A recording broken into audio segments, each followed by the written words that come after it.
Hey everyone, today let's talk about Made in India. The British Empire is rising again. India has ranked 5th in the world. Will India replace us as the world's factory? Is everything okay? India's GDP has maintained a growth rate of over 6% for several years, making its economy the 5th largest in the world. S&P predicts that by 2030, India will become the 3rd largest. Recently, due to the US-China conflict, our country is facing challenges with the relocation of the supply chain, and India has emerged as a potential super-receiving country. So, can India really take on this role? Next, let's discuss the theory of the India threat from the perspectives of geography, politics, culture, and the external environment. 3, 2, 1, now!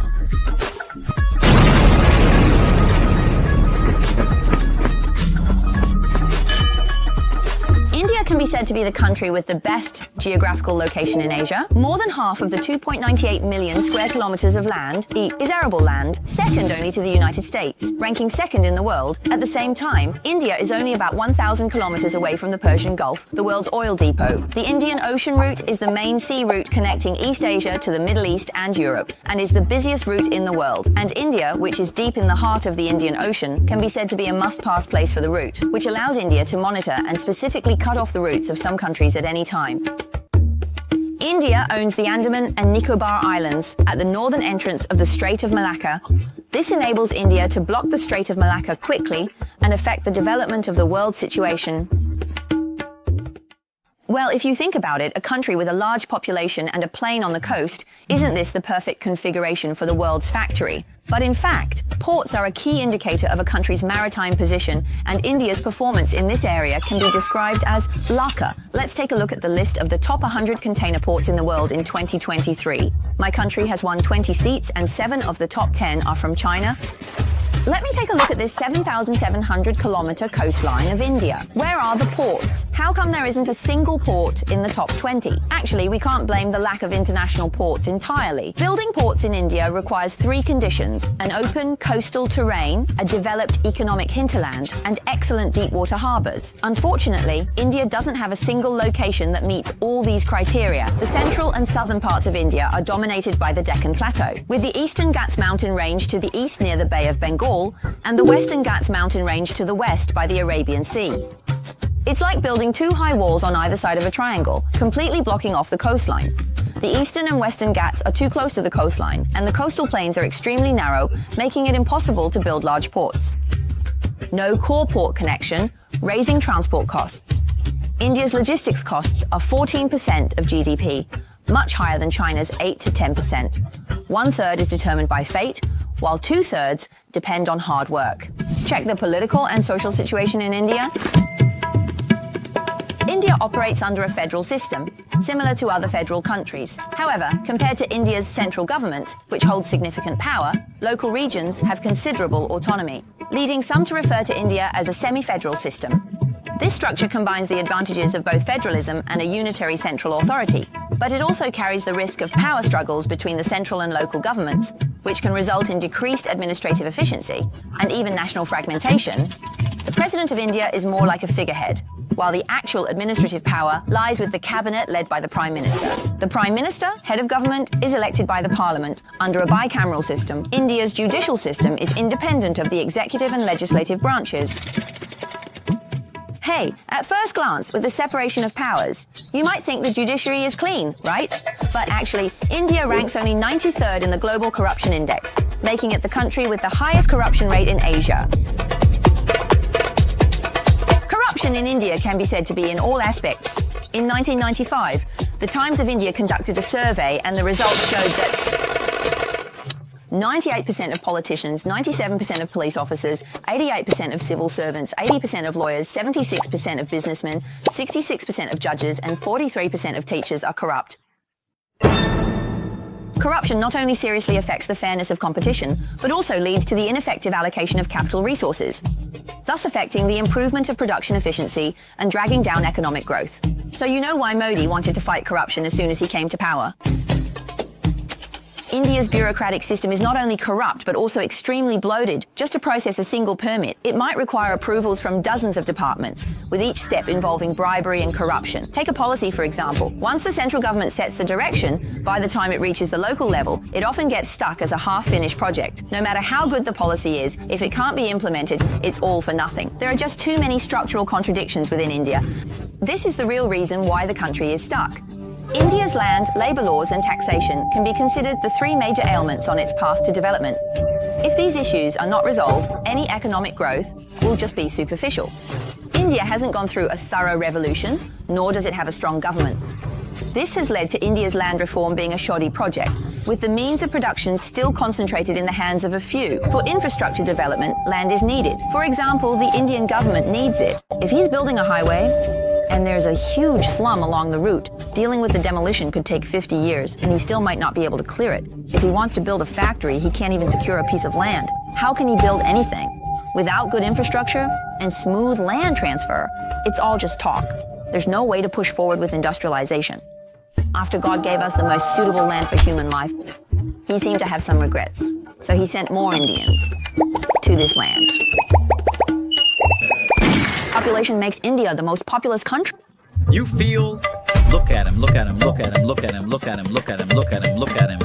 I think India has a large population, but more than half of the labour force is working in rural areas. It's not because they want to farm, but because of the restrictions of labour laws, they can't move freely. They can only farm. And according to India's labour laws, there are a lot of restrictions on hiring and firing in India. Before the Modi government proposed labor law reforms, India had about 100 state laws and 40 important central laws related to labor laws, which could basically be said to be universally illegal. The main reason is that you don't understand what the terms are. India implements elite education, with more than 100 million people receiving higher education, but more than 70% of Indians have a high school education or below. The labor force has a low level of education and lacks professional skills. In addition, the production process is not standardized, which directly leads to the fact that the productivity of the Indian labor force is only 1/3 of that of China. If India wants to take on mid to high-end industrial chains, it's a case of wanting to do it, but lacking the ability. Additionally, Indian workers frequently go on strike to protest. Just last October, a month-long strike at Samsung's factory in southern India recently ended. Businesses need a stable policy environment to operate, but the Indian government's policies often seem like a joke. Tax policies and trade policies can change on a whim, and the policies between different sectors are inconsistent. Which company would dare to easily expand production or innovate technologically? After the Modi government came to power, it implemented ongoing reforms to develop the manufacturing sector. For example, it enhanced the Indian government's ability to acquire land use rights, improved infrastructure construction, and removed excessive protections for workers. It also encouraged various states to revise labor laws. For instance, Tamil Nadu extended the work hours from 8 to 12 hours. The Indian government is willing to sacrifice human rights and ecological protection to a certain extent for economic growth, creating low-cost conditions for the development of manufacturing. We have also seen that these measures have indeed achieved remarkable results in economic growth. But if we want to develop manufacturing, we still need to attract foreign investment, because foreign investment brings not only investment, but also technology and orders. Although India's reforms are showing initial results, the topic is open, and Indians start to react because they have suffered a lot from the British in the past. Indian society has yet to recover from the historical trauma of exploitation by foreign capital and colonialism, which has led to excessive protectionism and a very unfriendly business environment for foreign investment, especially for Chinese companies. India's investment attraction can be described using the terms Jack, Queen, and King. What does that mean? The K hook means first using policy benefits to hook you in, then using the law to circle you, and then blackmailing you by saying, "We have a gift for everyone." 1 second, and the next second, it's on the international legal process. In 2022, Xiaomi's net profit in India was 8.5 billion RMB. The Indian Enforcement Agency directly froze 4.8 billion RMB of Xiaomi's funds under illegal remittances. Trapping foreign companies, the Indians have quite a bit of experience. There could be a whole victims alliance formed by companies that have been caught in their schemes. After the China-India border conflict in 2020, India began to impose restrictions on investments from Chinese companies. Data released by Indian businesses shows that in 2015, India peaked at $870 million USD in direct investment from China. However, in 2020, it plummeted to below 100 million USD, and in the first half of 2024, the Chinese investment attracted was only a little over 3 million USD. Additionally, India has been pressuring Chinese companies through administrative means, including restricting visa issuance, excluding them from participating in tenders, strictly checking compliance procedures, and setting discriminatory entry barriers. They are also promoting the localization of production capacity, forcing Chinese companies to form joint ventures with Indian firms, hire Indian executives, and train Indian technical personnel to expand Indian businesses, among other measures. In exchange for market protection, after a series of operations, China replaced the United States and became India's largest trading partner again in 2024. India's trade deficit with China increased from $46 billion in 2019-20 to $85 billion in 2023-2024. India's exports to China are only $17 billion, which is lower than the level in 18-19. China is still India's largest source of goods and the largest supplier of industrial products to India. The Economic Times of India cited data from the Indian Mobile and Electronics Association in June this year. The tense diplomatic relations have impacted business activities between China and India, leading to a loss of 15 billion USD in India's electronics manufacturing sector and the loss of over 100,000 jobs. Even Bloomberg couldn't ignore this, publishing an article stating that the Indian government is trying to exclude Chinese companies from the local supply chain. But this strategy is doomed to fail because the scale and depth of the Indian market are limiting. Multinational companies won't move their entire supply chains to India to serve it, and rejecting Chinese investment and technological guidance makes it even harder for India to catch up. After discussing the manufacturing issues in China, let's take a look at demand. To this day, India remains one of the poorest countries in the world, with nearly 200 million people classified as extremely poor by the United Nations. Yet, the richest person in India has consistently topped the list of Asia's wealthiest individuals. It can be seen that the gap between the rich and the poor in India is serious. The richest 10% of the population in India controls 64.7% of the wealth, while the poorest half of the population only owns 5.9% of the country's total wealth. However, the consumption of the rich is limited. India cannot rely on the wealthy class to form a market of sufficient size and stability to encourage industrialists to invest. India's 800 million people still need to rely on government food subsidies. This fully demonstrates that the current market size of solvent consumers in India is very narrow.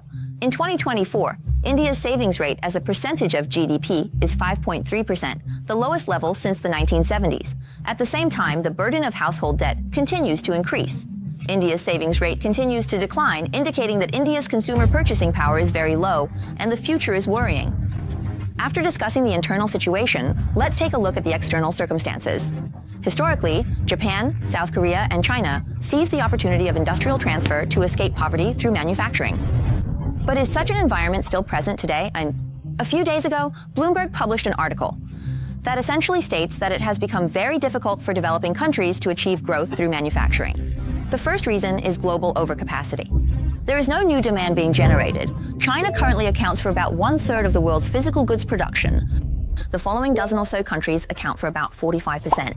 Furthermore, the conflict in US-China relations has led to trade protectionism, with countries using tariffs to protect their domestic manufacturing, which has impacted exports. As a result, there is almost no room left for countries still looking for entry points. This year marks the 10th anniversary of the Make in India initiative, and the problems facing Indian industry have not improved. In fact, they have become increasingly severe. In the absence of internal and external demand, India is not only unable to shake China's position in the global manufacturing industry, but its share of global industrial output has remained at 2% to 3%, almost unchanged from the early 1980s. If latecomers simply imitate the technology and management of developed countries, without reforming their own systems, they can achieve rapid economic growth in the short term. Those hidden dangers will become obstacles to future sustained growth. If India cannot find a path suitable for its own industrialization, its social economy will face huge risks, and a large number of redundant labor population dividends may turn into a demographic trap. Instead, it could hold back India's future development